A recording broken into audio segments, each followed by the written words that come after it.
Bienvenue sur Endurance Fondamentale, le podcast où on emmène des sportifs courir et nous parler de leur parcours. Des chemins semés d'embûches, des itinéraires plus ou moins tracés, des gros dénivelés, bref, des parcours de vie rarement linéaires où l'endurance est fondamentale. Moi c'est Valentin, je cours depuis 12 ans et je parle depuis 29.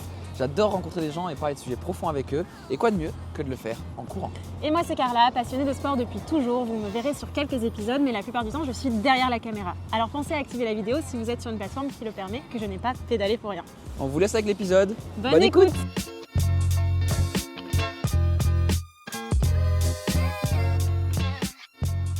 Bonjour à tous, bienvenue dans ce nouvel épisode d'Endurance Fondamentale. Aujourd'hui, je suis ravie d'accueillir Léa. On est toujours à Bruxelles, on a changé de spot, on fait un petit peu tous les parcs de Bruxelles. Donc là, on est dans le parc du Cinquantenaire. Léa, je me suis entretenue avec ta famille.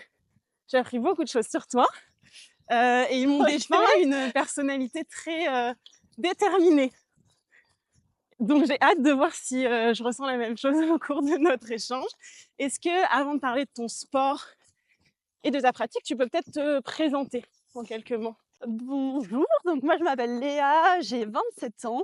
Je suis née à Nice, dans le sud de la France, mais je suis venue faire mes études à Bruxelles de kiné il y a 7 ans maintenant. Comme beaucoup de kinés. Voilà, comme beaucoup de kinés. Et au final, je suis restée dans cette superbe ville. Ah ouais, on Voilà. est bien. Ok, et ta pratique sportive maintenant? Alors moi, Je vais te laisser en parler beaucoup mieux que moi. Du coup, ça fait maintenant 8 ans que je pratique. J'ai commencé à 9 ans même, j'ai commencé à l'âge de 18 ans. 18-19 ans, ouais. Et j'ai gravi rapidement vers un niveau international Ouais. parce que c'est un sport non connu qui s'appelle le street workout. Ou la calisthénie, Ou c'est les mêmes mots calisthénie. pour dire la même chose. Exactement, en fonction du pays, on va pas dire le même terme, quoi. C'est jeune, 18 ans, pour rentrer dans ce sport? À l'époque, oui, parce qu'on devait être à peine 5 Françaises, je pense, à pratiquer. Même pas. Mais maintenant, il y en a beaucoup qui commencent à l'âge de 12, 15 ans. Ouais, maintenant, ils commencent beaucoup plus tôt que ce que moi, j'ai commencé, quoi. Ok. On va rembobiner encore un peu avant. Tu as fait pendant 10 ans de la natation synchronisée. Exactement. Comment tu as commencé? Qu'est-ce que ça t'a apporté? Je pense que j'ai commencé vers l'âge de 8 ans parce que j'avais fait un an de gym. Je trouvais pas exactement ce que je voulais. Les jours d'entraînement n'étaient pas bien avec le ski.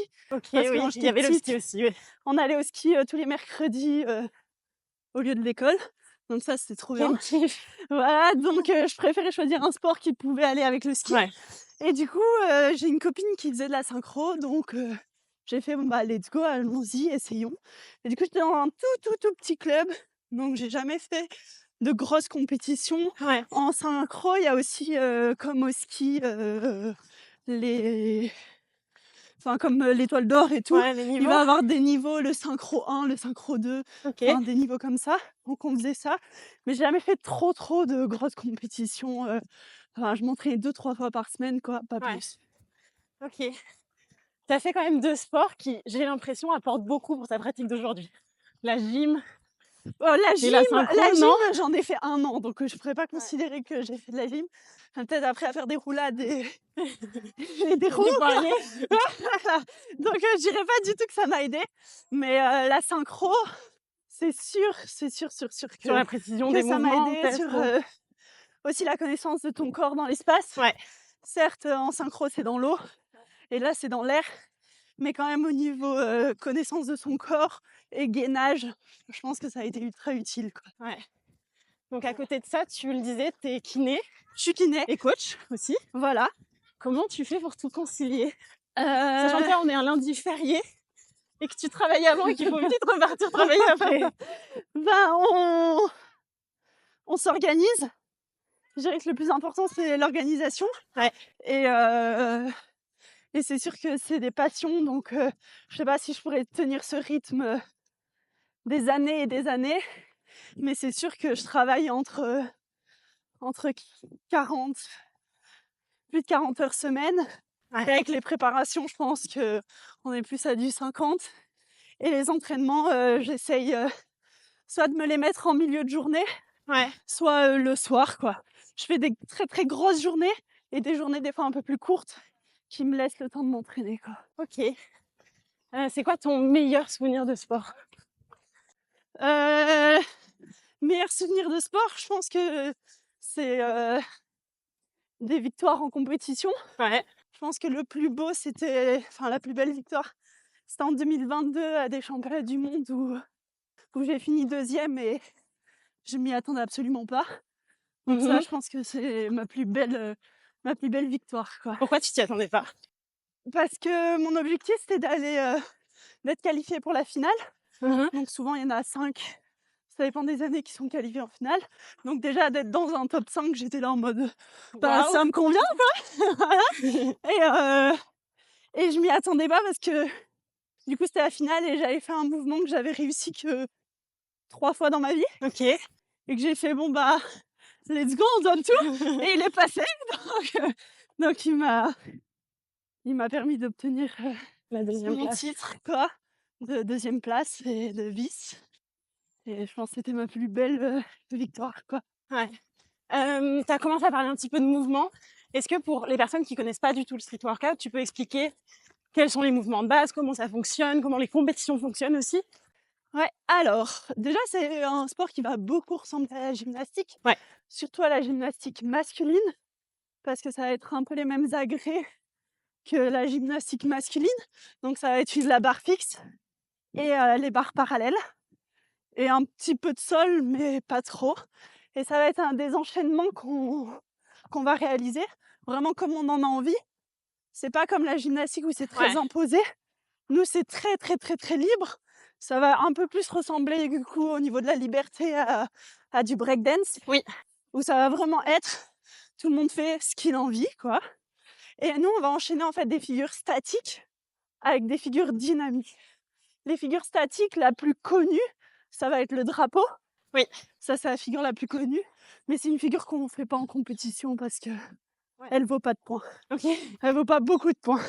Ok. Et après, ça va être des figures dynamiques où là, on va faire sur la barre des 360, des saltos avant, saltos arrière, enfin, des choses comme ça, toujours en rattrapant la même barre. Donc, pas comme le parcours, où on saute d'endroit en endroit, mais on est sur la même barre et on enchaîne les figures sur la même barre. Et lors des compétitions, donc c'est un sport qui, comme le breakdance, est soumis à l'avis des juges. Ouais. Comment ça se passe? Alors, ça va beaucoup dépendre des compétitions. Vu que c'est un sport encore très peu connu, il n'y a pas de jugement fixe. Donc, chaque compétition va avoir un petit peu sa méthode de jugement, sa méthode de notation. Le plus souvent, ça va être quand même des battles. On va être contre une personne, où ça va être souvent 45 secondes ou à 1 minute, où tu fais tout ce que tu as envie. Ok. Après, l'autre passe 45 secondes, 1 minute. Et toi, tu repasses une deuxième fois et elle repasse une deuxième fois. Donc, c'est des efforts relativement courts. Très, très, très court. intenses. Exactement. Très intense, très court. Et du coup, on va être souvent jugé sur nos figures statiques, sur nos figures dynamiques, sur l'enchaînement qu'on arrive à faire. Donc ça, c'est les combos. Et après aussi, souvent sur les figures statiques, mais où on va mettre du dynamique dedans.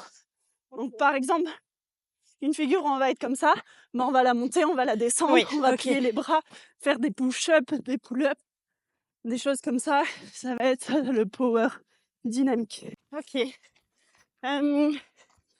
que tu arrives à l'entraînement à reconnaître quand ton corps, il peut plus?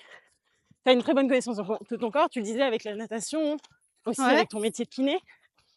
Comment tu gères l'appréhension des blessures? On va parler de ta blessure après, mais est-ce que tu arrives à le savoir quand ton corps il est à son max? Ouais, on va se sentir plus lourd.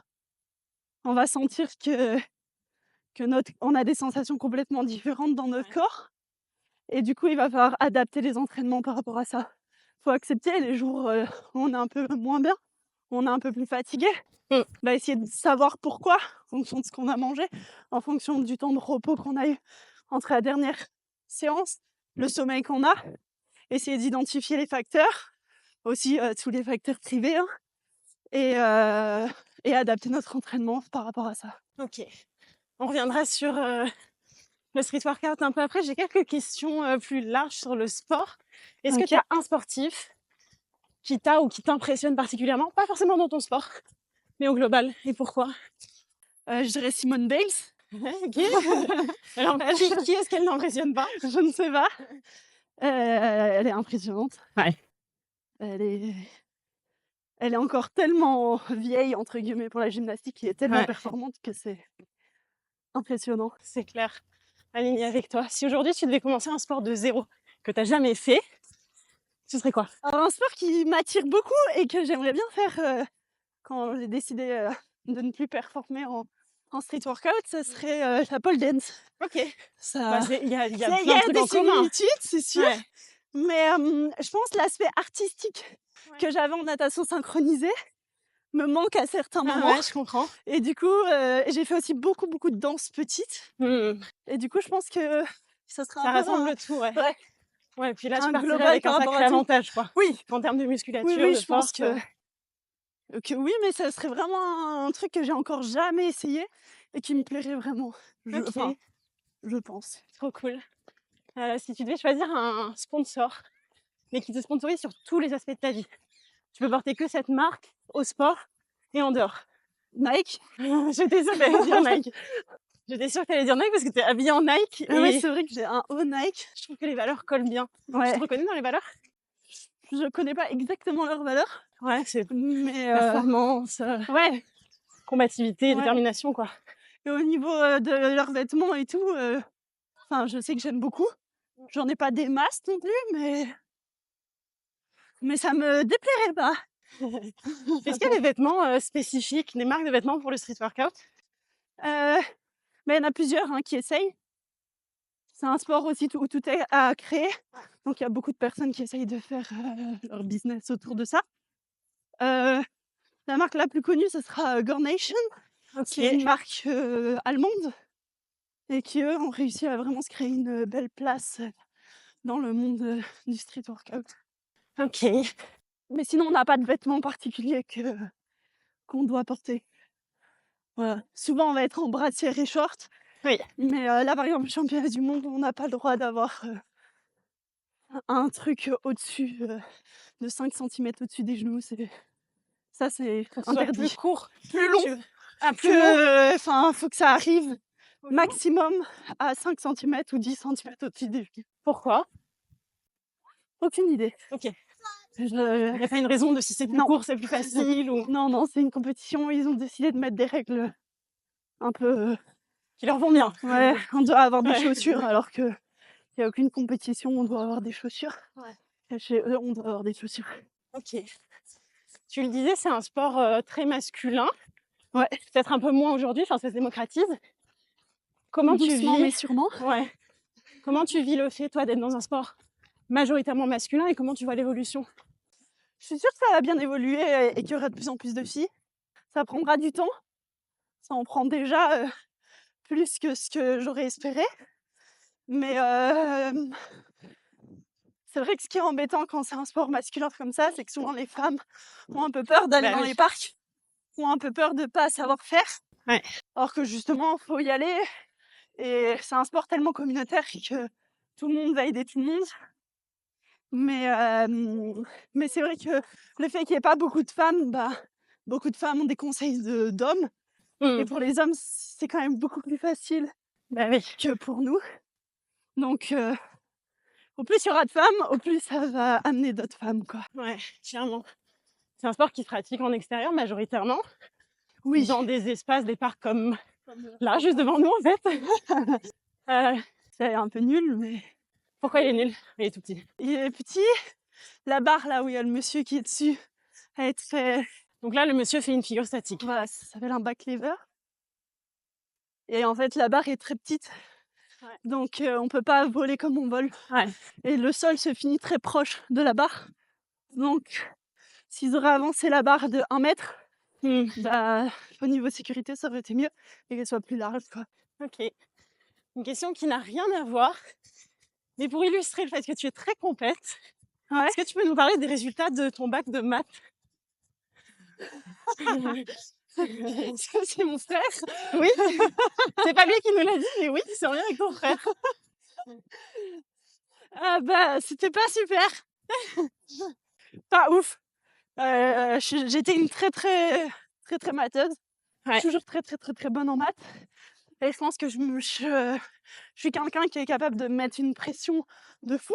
Ouais. Surtout avec mon frère. Et C'est ton grand frère? c'est mon grand frère. Et du coup, j'ai complètement foiré, quoi. Enfin, je sais plus combien j'ai eu, mais je pense que Tu j'ai voulais faire mieux que lui. un 13, 14, ouais. Et je voulais faire mieux que lui, parce que j'ai fait mieux que lui au brevet. Et du coup, il m'a battu au bac. Voilà. Donc voilà. Ouais. À charge de revanche. Quand tu as débuté, parce que c'est une pratique quand même hyper exigeante physiquement, quels ont été tes défis physiques les plus importants? Bonne question. Mais déjà, quand j'ai débuté, je faisais toujours de la natation synchronisée. Ouais. J'étais en fac de sport.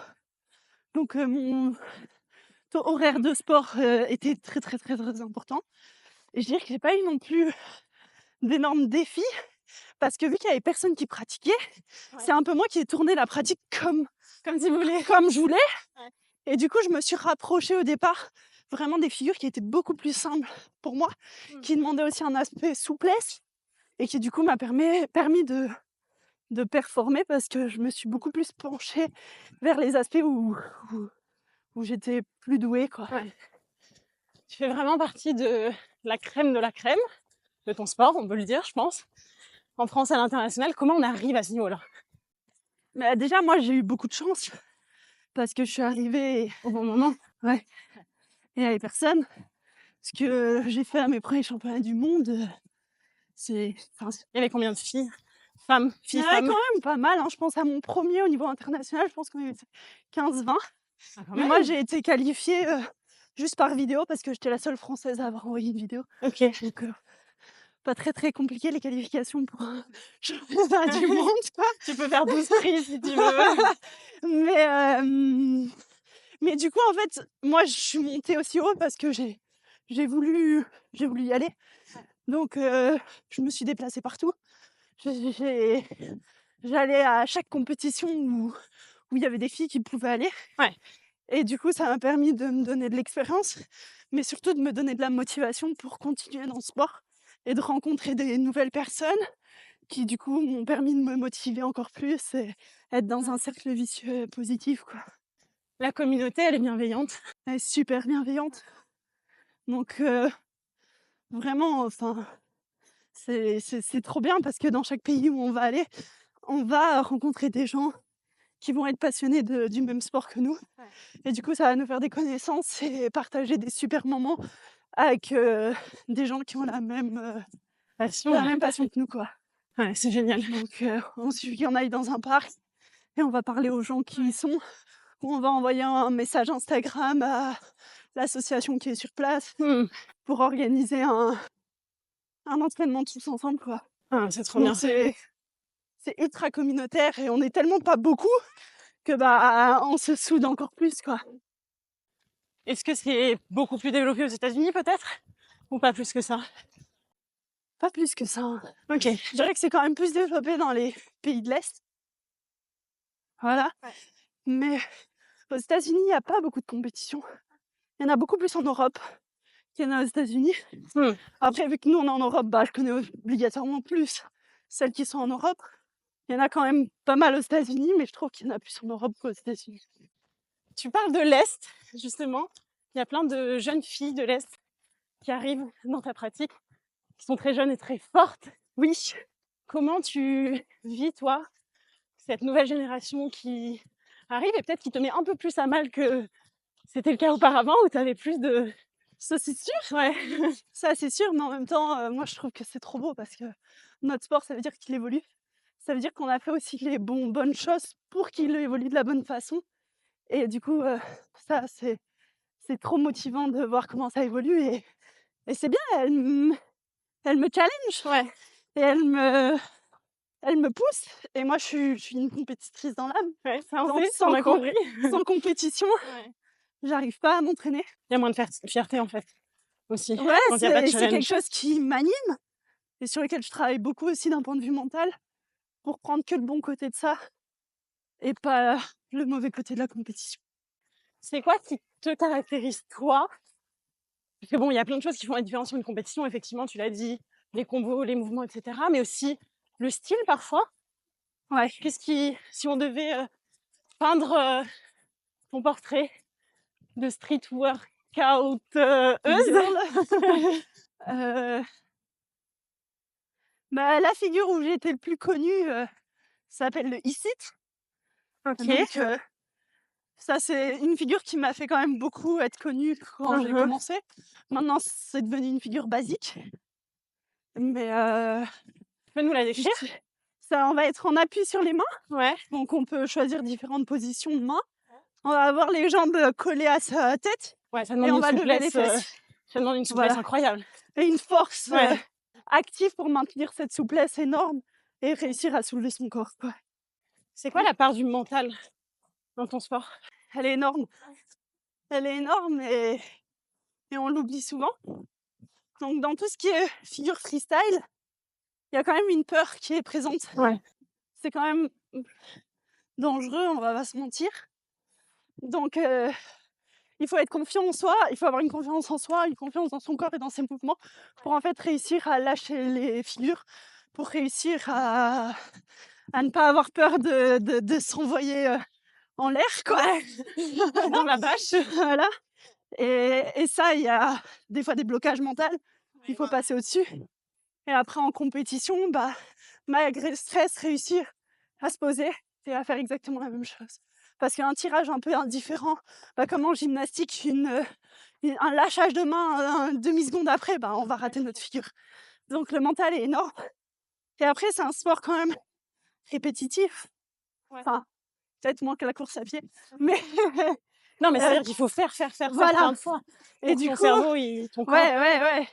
Il y a un mental derrière tout ça, de s'entraîner. Aussi un sport où il n'y a pas d'encadrement encore. On est tout seul.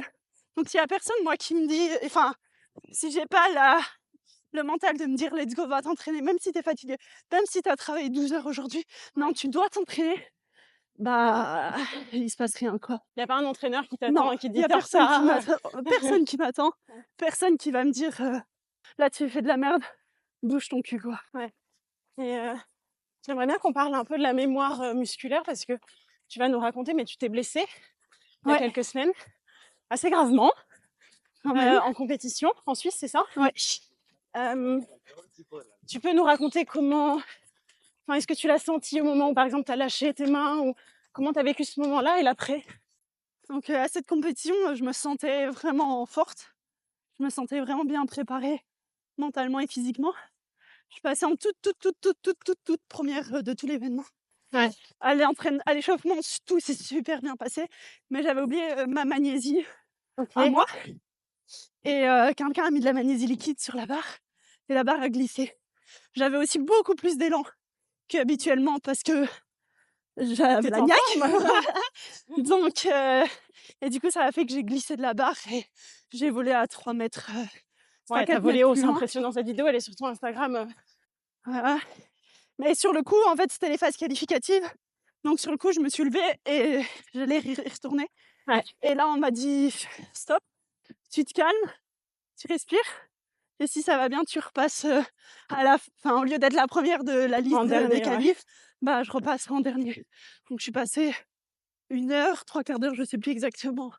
Après, t'avais mal? Un petit peu. J'étais pas venue pour rien, donc j'ai un peu mis de côté la douleur. Il y a des mouvements que je pouvais plus du tout faire, que ça me faisait vraiment trop mal de faire. Donc j'ai enlevé ces mouvements de mes passages et j'y suis allée quand même. Et au final, j'ai quand même fini 2e sur cette compétition. Donc j'ai chuté à 10h et la compétition a fini à 17h. Et là, j'ai eu mal à 17h. Et j'ai eu mal toute la nuit et des semaines après. Voilà. Donc tu t'es fracturé quoi? Je me suis fracturé le scaphoïde. Donc c'est ma première blessure sérieuse dans ce sport. Mais vu la chute, ça aurait pu être là, que le coup, ça aurait pu être pire. Donc voilà. Et le scaphoïde, c'est un petit os de la main, mais que ce petit os-là, il est très mal vascularisé. Ok. On n'a pas beaucoup On a 3 os dans le corps qui sont très mal vascularisés et lui, il en fait partie. Et en fonction d'où tu le casses, mais il faut absolument opérer pour venir coller les 2 morceaux ensemble parce que sinon, il va pas vasculariser et enfin, il va pas cicatriser et se consolider. Donc le temps que le pronostic se fasse, enfin, ça a été un peu long, parce que les médecins ont pas vu, enfin, petit problème, petite quoi. errance médicale. Exactement. Et au final, j'ai été opérée presque 2 semaines après par une vis qui vient maintenir mes 2 os. Ok. Et du coup, là, ça peut prendre jusqu'à 3 mois pour cicatriser. Mais il y a que 80% de personnes qui cicatrisent. Et en quoi ça Donc, te limite aujourd'hui? donc normalement, dans la norme, on n'a pas le droit de porter un poids pendant 3 mois après. Ok. Toi, tu portes ton poids. Mais il y a eu beaucoup de discussions avec. Je suis super bien suivie. Et franchement, je les remercie. Mais il y a eu des grosses discussions entre les kinés, les ergos, parce que j'ai pas fait ma rééducation moi. Enfin, je fais pas ma rééducation moi-même parce que c'est pas bon de faire ça et parce que je m'y connais vraiment pas bien dans les problèmes de main, donc je vais pas faire le cobaye de moi-même. Et du coup, il y a eu une grosse discussion entre le chirurgien, médecin physique, ergo, kiné, sur est-ce que j'ai le droit de reprendre? Qu'est-ce que j'ai le droit de reprendre? Est-ce que j'ai le droit de faire cette compétition? Ce sera du coup juste 2 mois post-opératoire. Ouais. Mais au final, ils ont décidé que tout ce qui était tirage sur la barre, donc où je porte mon poids mais par le dessous, c'est ok. Mais tout ce qui est poussé sur ma main, ça c'est pas ok. Ok. Parce que ça va mettre une pression parce que déjà j'ai encore mal là-dessus. Donc on va pour l'instant éviter ça, quoi. Ouais. Comment t'abordes du coup là dans quelques jours, vous partez avec Thomas, ton copain, au championnat du monde? Comment t'abordes cette compétition que t'as préparée, tu me disais avant, depuis 2 ans et pour laquelle tu vas être a Donc ça a priori été un peu limitée. un très très très gros travail, très très grosse frustration sur lequel j'ai dû travailler parce qu'en 2022 j'ai fini 2e, en 2023 j'ai fini 1re aux qualifications et au final j'ai eu un gros blackout, je savais plus bouger. J'étais perdue sur la barre, j'avais peur de tout et j'arrivais plus à me lancer. Stress, la fatigue, la pression, enfin voilà. Et du coup en fait, depuis 2 ans j'avais un peu cette revanche sur cette compétition. Du coup j'ai mis en place des préparateurs mentaux, des préparateurs physiques, peut-être un coach aussi qui a essayé de me guider un peu dans ma pratique, dans ma planification de l'entraînement. Donc j'ai essayé de mettre beaucoup de choses en place pour cet événement. Donc c'est très frustrant de ne pas pouvoir y être à 100%. Mais déjà il y a 2 mois on m'a dit que c'était pas possible. Ouais. Donc Et finalement, après il y a 3 semaines on m'a dit aussi que c'était pas possible. Et 3 jours après on m'a dit ok c'est ok. En adaptant.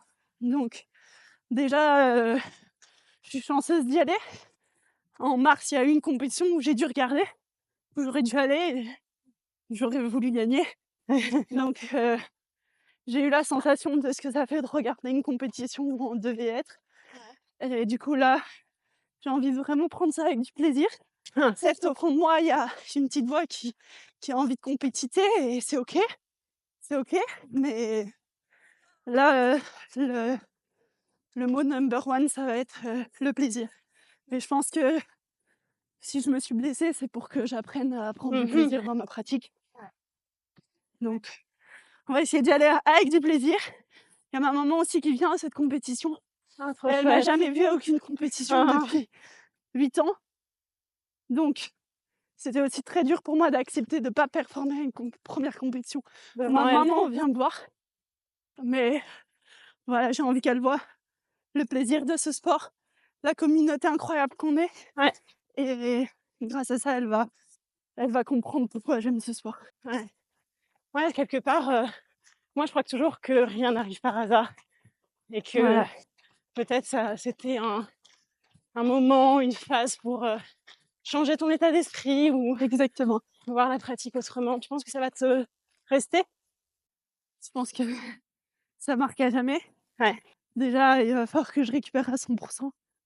Et ça, tout le monde ne récupère pas toute la mobilité du poignet. Et si, normalement, c'est toute la flexion dorsale qu'on ne récupère pas. Et si je la récupère pas, ça veut dire que je ne pourrai plus jamais faire un équilibre sur mes mains.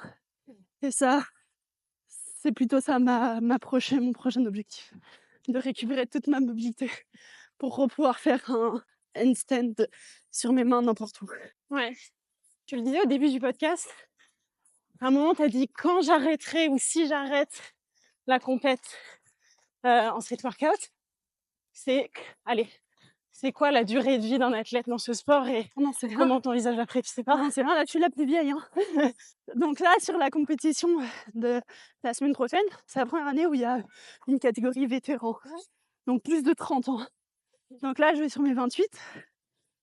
Et je suis la plus vieille des filles. Et je suis celle qui est là depuis le plus longtemps. Donc voilà, ça veut dire les choses. Ça veut dire aussi, à un moment donné, il va avoir une envie de créer une famille.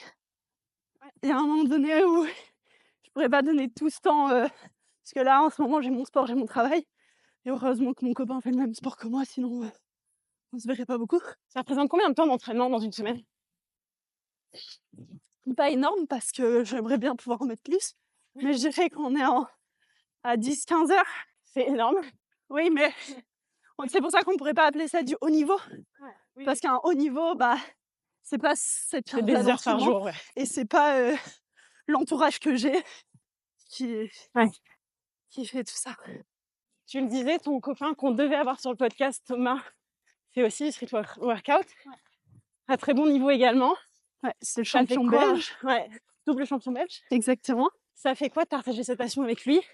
Et moi, je veux savoir à quoi ressemble votre appart. Alors c'est trop bien de partager ça ensemble. Au départ, j'avais très peur. Mais en fait, c'est trop bien parce qu'on se comprend. On se comprend quand on va sortir avec des copains et qu'en fait, à 22h, nous, on veut être au lit. Ouais. On veut tous les deux être au lit à Ouais. 22h. D'accord, tous les deux y aller à 22h. On s'entraîne ensemble. Donc, on va se motiver ensemble, on va se donner des conseils. On est là aussi ensemble aux compétitions.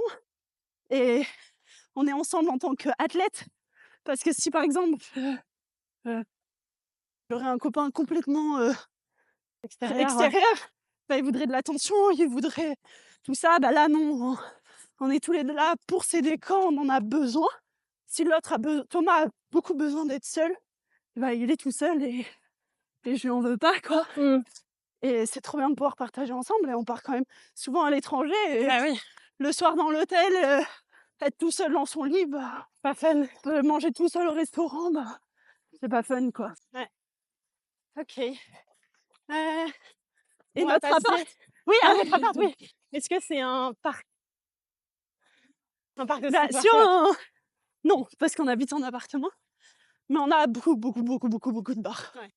Donc le salon se transforme en salle de sport. Notre petite entrée se transforme aussi en salle de sport pour que ce soit un peu plus grand. Et l'été, c'est sur la terrasse qui est dehors. Mais à Nice, chez ma maman, là, j'ai une barre de freestyle. Dehors. Donc, j'y vais pas souvent. Mais ça c'est trop cool, quoi. Tu m'étonnes. Et plus tard, j'espère bien qu'on aura une maison avec un jardin et qu'on pourra mettre un parc. Pourquoi pas mettre toute la famille au street workout? Ils feront bien ce qu'ils veulent, mais pourquoi pas? Justement, ça, est-ce que c'est un sport qui est recommandé pour les très jeunes ou bof? Il y a pas d'étude qui a été faite. Ok. Donc, je pourrais pas dire un oui ou un non. Je pense que tout est une question d'adaptation, de progression. Ouais. Et voilà, hein. Les gymnastes, ils font bien du sport. Tout petit. Voilà, des tout petits. Hein. C'est vrai. Donc pourquoi pas. Ok. On va passer à un petit moment où je vais te poser des questions auxquelles tu ne peux répondre que par oui ou par non. Ok. T'as le droit à un joker. Idéalement, ne l'utilise pas, mais si jamais... Voilà, rien de compliqué. T'as déjà un peu répondu, mais est-ce que t'as souvent peur dans ta pratique? Sur la barre ou compétition? Oui, sur la barre. Oui. Ok. Est-ce que tu penses que ton sport est reconnu à sa juste valeur en Belgique, en France, en Europe? Non. Non. Est-ce que c'est un sport individuel? Oui. Est-ce que tu es la plus compète de ton couple? Oui, De loin? de loin. Il aurait jamais fait enfin, il voulait pas, il aimait pas les compétitions avant. C'est toi qui l'as mis au compète? Un peu? Bah, enfin, il fait ce qu'il veut, mais je dirais, le fait qu'il m'a accompagnée à plein de compétitions Ouais. sans participer, bah, il s'est dit: «Bah, en vrai, ce serait quand même plus chouette de moi aussi faire, quoi». Ouais. Donc oui, je suis la plus compétitrice. Lui, il s'en fout s'il gagne ou s'il perd, mais Ouais. ça Il se met l'attendra moins de moins pression peut-être. ça l'attendra moins que moi. Est-ce qu'il y a de la place pour les femmes dans ce sport? À fond, Et est-ce que tu es fière de toi? ouais, Tu es fière de toi? quand même. Ouais, c'est bien, il faut. Et tu peux, de l'extérieur, tu peux, honnêtement. On arrive doucement sur la fin du podcast. Est-ce que tu pourrais nous dire quel est ton plus grand rêve?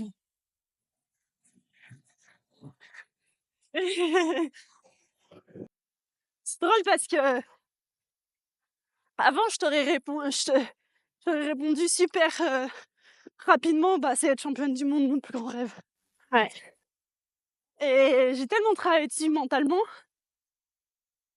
que je dirais déjà mon plus grand rêve, ça serait que je puisse le continuer le plus longtemps possible ce sport Ouais.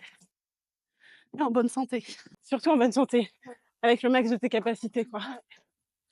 Et de l'arrêter quand j'en ai envie Hein. et pas d'être forcée à m'arrêter. Dans la course à pied, on dit souvent qu'il y a, enfin, c'est un geste de fuite ou de poursuite. Qu'est-ce que toi tu fuis dans la vie? Je fuis l'échec. C'était quoi ton premier échec? Que tu as vécu comme tel? Parce que bon, la notion d'échec, elle est hyper personnelle. Mon premier échec.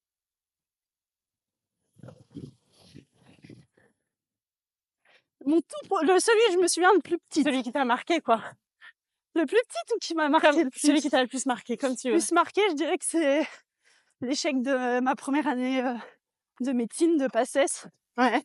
Ça, je dirais que c'est le premier échec où j'ai dû travailler le plus longtemps possible pour que ça ne soit plus vu comme un échec. Ok. C'est quoi ton prochain gros objectif sportif? Hormis prendre du plaisir ce week-end. Je dirais de garder mon titre de championne de France encore une année. C'est quand? Ça sera octobre, septembre. Non, août-septembre, la date n'est pas encore sortie. Mais voilà. Ok. Et donc il y a la notion de fuite, il y a la notion de poursuite. Tu cours après quoi? Ce week-end, je cours après le plaisir. Ouais. Et dans la vie en général, je dirais que je cours vers la performance, la perfection. Que ce soit dans mon métier ou dans ma pratique. Donc ce que m'ont dit les membres de ta famille est vrai. Je trouve aussi que tu transpires une détermination assez forte, assez folle même, et c'est une grande qualité qui, je suis sûre, a fait grandement partie de ta réussite jusqu'ici. En tout cas, c'est assez impressionnant à voir et j'espère que les auditeurs ou les personnes qui nous visionnent en vidéo le ressentiront aussi.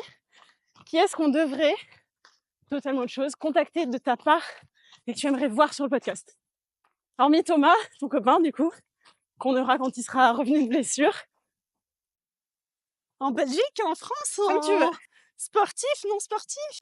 Il faut venir courir quand même un petit peu avec nous. Donc idéalement capable de courir même tout doucement. Mon frère, j'aimerais bien voir ce que Ok. lui raconte de tout ça. Pourquoi?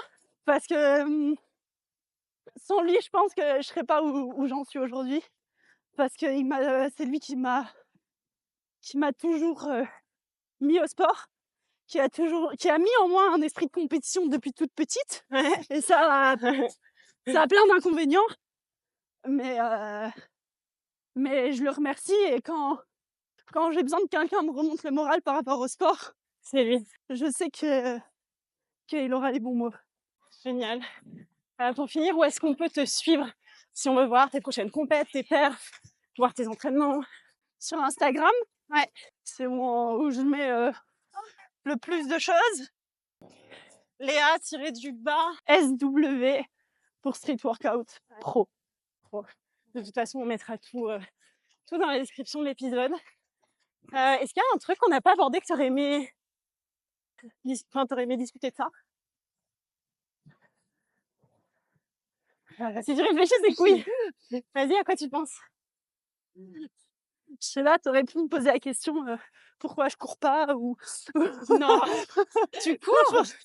Non, mais parce que bon, que vous sachiez, Léa ne pratique pas la course à pied régulièrement. Mais l'autre jour, t'es allée courir.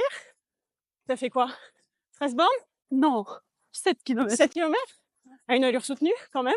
Ouais, à 4,40. Pour quelqu'un qui court pas régulièrement, Oui, mais- c'est que t'es quand même plutôt en forme. Mais je pense que... Oui, mais on m'avait dit que j'avais plus le droit de m'entraîner. J'avais plus le droit de mettre aucun poids sur mon poignet. Donc, ça mis du poids sur les donc, chevilles. j'avais un besoin d'aller chercher défouler. quelque part. Et je m'étais même dit, si on m'interdit vraiment, allez, je m'inscris à un semi, juste pour me Se challenger. ouais, avoir un objectif en tête et pas juste attendre. Ouais, je pense que t'as des bonnes perspectives de... Si un jour t'en as marre de street workout, en tout cas courir, je pense que... Après, voilà, je l'ai beaucoup travaillé. Il y a un an, j'aurais vraiment pas répondu à la même chose. Et souvent, dans toutes les pratiques, on oublie le côté mental la plupart du temps. Et ça peut vraiment, vraiment, vraiment aider dans la performance, mais aussi dans l'entraînement quotidien, quoi. Même dans le plaisir, Ouais, finalement. ouais, à 100%. Génial. On finit juste à temps pour que tu puisses aller trouver ton prochain patient. C'est mon vélo. Donc, on va récupérer ton vélo et tu vas pouvoir retourner travailler. Trop bien. Merci 1000 fois. Bah, c'est un D'être plaisir venue. partagé. Trop chouette. On De croise courir, fort les on verra doigts. mes jambes si elles vont bien demain. Normalement, t'es kiné, tu sauras t'étirer. Et on croise tous très fort les doigts pour que tu prennes un max de plaisir ce week-end. Ouais. Et pour que Thomas soit rétabli et puisse faire Oui, la perf qu'il souhaite. oui. Merci encore Léa, c'était trop chouette. Bah, c'est trop bien. Merci. À bientôt pour un nouvel épisode.